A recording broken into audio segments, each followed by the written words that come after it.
Craig, how hard is that to take? Yeah, it's very hard. Extremely hard for all of us. So some pretty gutted girls in there, which isn't nice to see as well. But they tried hard, and from day one I've asked them for 100% effort in everything we do, and I feel as though that's what we got. But yeah, hard to take. It's a lot closer than in the previous semi-final, which might not be any great comfort. But how much has this team, has women's rugby league come on in this country in the last few years, and particularly in the last 3 weeks? Yeah, listen. I remember when I got the job, and then somebody sent me over the videos of the last World Cup, and I thought, wow, what have I done? And one of the tasks was, initially it was, let's just get close to them. Let's just get close to them. But I'll be honest, a year or two in it, my attitude was, we're not going to get close and we're going to beat them. And I actually thought we had this side to beat them, and I thought we would do. So, just somebody just said to me, you've closed the gap really well, but it's not good enough. I've not spent 5 years trying to close the gap. I've spent 5 years trying to win a World Cup. So how do you close that gap to win a World Cup next time around?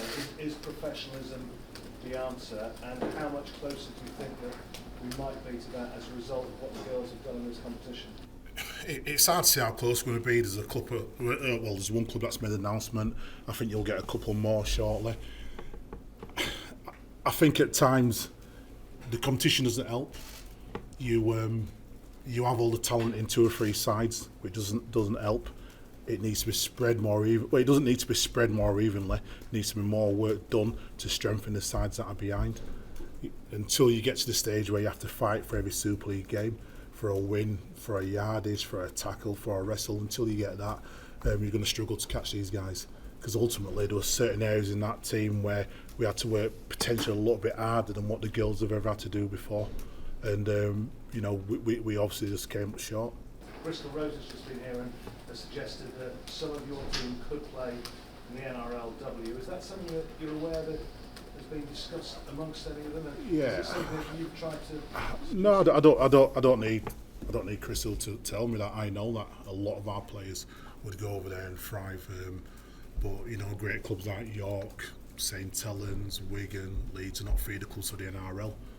But some of the girls are ambitious, and they do occasionally mention it. And I've had to have one-to-ones with 1 or 2 players, and my feedback is always honest. You are good enough. You are good enough without a shadow of a doubt. I don't think there's any of that 24 that you wouldn't drop into an NRLW side and they wouldn't thrive. Some would do more than thrive. For me, it's not about being a feeder club for the NRL. We need to strengthen our competition, and until we do that, until we experience these moments, because that group of girls will, when they finally get over it, will learn a lot. They'll learn a lot. 20 points to 6 down. How do you chase a game? Until you've done it a few times, until you experience it, I don't know if you truly know how to do it, because it's rare. We saw it in the Challenge Cup final a little bit, but it's rare we're in them types of moments where you're up against quality across the park, and you've got to execute a really fine game plan to get a win, which is what we asked them to do. But ultimately, we couldn't do it for 1 or 2 reasons. Finally, from me, how do you get over this? And when you go back to work, what's the first thing on your priorities? Listen, I'm a real positive guy. At least I think I am. I'll get over it. No problem whatsoever. I just look at the girls and I'm so proud of them, because I've been on a journey with them. I've seen how hard they've worked, and I see how they've balanced, their lives, their lifestyles. I see the changes and sacrifices they've made. So, I'm just so proud of them. I just can't put it into words how proud I am of them. So I'll get over it. I'll reflect on what I've done. Could I have done anything more to ultimately close that gap down, or to get us a win today? There's some lessons for me to learn, and but yeah, I'll get over it. I'm probably just more upset for the girls than anything, because I don't see what else they could have done. I really don't. Besides sack off work and train unemployed, I don't know what they could do. I've got girls at R5, 6 heading to gyms to get a session in before work, and then back into skills after work. You know, what more do you want from these guys? There's nothing more I want from them. So professionalism is the answer? Yeah, it is. It is, and I don't know how we get that. But yeah, these guys are going professional, so a decision has to be made. Do you want to compete with them or not? So, yeah, there's your answer. Craig, how well positioned is this group to go again in 3 years? Obviously there are some senior girls in there, but there's girls like Tara and Caitlin who obviously could be part of the England setup for a long, long time to come. Yeah, listen, I would hope so. It's always been a thought process that we seek out some young players, you know, your Georgia Roaches, your Holly Dodds, you know, that can go again and go again and go again. One thing we were mindful of is that we don't scar young players, because there's too many international players, both male and female, in my opinion this is, that play in international fixtures and walk away scarred and will never overcome, will never beat these guys. You know, the World Nines was about the first starting point of doing something like that, a short snippet of these guys. The PNG Tour wasn't about winning, it was about dipping your toe into something that looked like an international programme, and I think they'll come away from this. I think they'll be in a position to dust themselves down and go again and go again, but we need even more quality. I'm sure you were sort of fully engrossed in the game tonight, but over 7,000 here, really good atmosphere, 8,500 at Headingley just a few weeks ago. I mean, in terms of captivating the attention of the public, do you feel like this group has done that throughout this World Cup?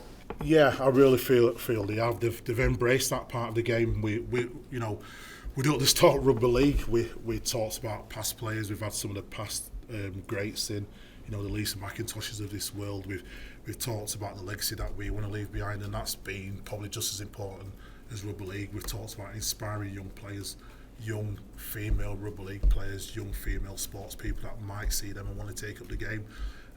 We've taken that serious, and I think the girls have done a great job. But you know, let's see what happens on the back of it, because you know, the bigger the bottom end of the pyramid, the finer the top end of the pyramid. That's a massive belief of mine. Do you think the tournament might have enticed a couple of women's Super League clubs to maybe follow in Leeds' footsteps and start introducing incremental payments? Yeah, I hope so. I don't want to say too much, because you don't want to put pressure on clubs that are already probably under pressure.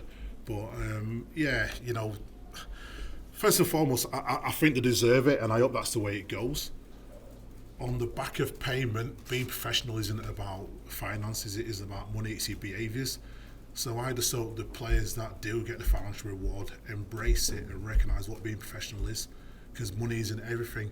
You know, the money can drop into your account and you carry on the way you are, and if we carry on the way we are, it will be the same outcome. You know, I just hope, you know, teams, clubs, coaches, everybody, roll your sleeves up and dig in. And you know, the money needs to be a bonus. It needs to be a bonus, but there needs to be an attitude change. Everybody needs to work hard. You know, and there's a lot of players, there's a lot of people that moan about the England squad, saying, oh, through the pandemic they worked hard, they did this, they did that, everything was handed to them. Well, actually, during the pandemic, the girls were meeting up in pairs, sprinting in parks, they were doing press-ups in the back gardens with rucksacks, weighted rucksacks, they were doing Zooms. Yeah, they got to drive up to Leeds and we ran them into the ground and worked them hard, but there was a lot what they did, what other players could do. So I hope the professionalism and the finances entice them and push them to work as hard as this England squad. And if we get a bigger group of players that are similar to these, we'll beat the Aussies, we'll beat the Kiwis. Yeah, we'll close that gap. Craig, have you got any idea of the schedule for next season in terms of the game, and will you be taking the team forward into next year and beyond? Yeah, I probably won't say too much about my future. I think it was somebody else that takes the team forward. That decision was made a while ago, but I won't go too much into it, so it won't be me. I'll support from afar, you know, at the club I work at, and make them players the best they can be, because I think I've done a reasonably good job of that. So I'll fall back into my role, and I'll push the girls forward for club and country, because one thing that won't leave me is the passion for England. You know, I'm Jamaican heritage, and I'm really proud of the Jamaican side of my family, but I was born in England. I'm really passionate about England, and I'll do what I need to do to strengthen this side, because I want success, and I'm desperate, really desperate for success.